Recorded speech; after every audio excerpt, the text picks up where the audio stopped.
C'était un congrès extraordinaire, un congrès qui est arrivé après la crise. Nous voulions être un des premiers congrès à revenir en présentiel. Nous avons fait le pari de revenir dès ce mois de juin et ce pari est totalement gagné puisque les adhérents nous ont suivis comme un seul homme.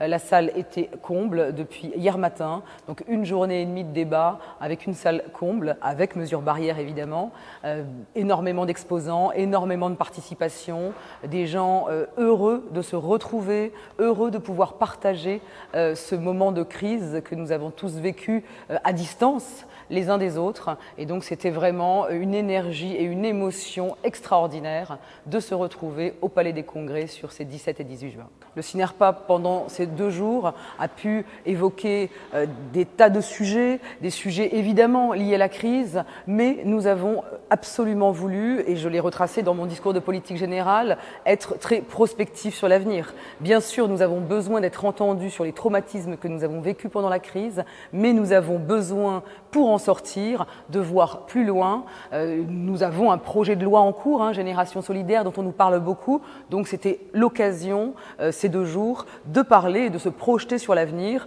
Nous avons besoin de moderniser encore l'EHPAD au vu de ce qui s'est passé pendant la crise.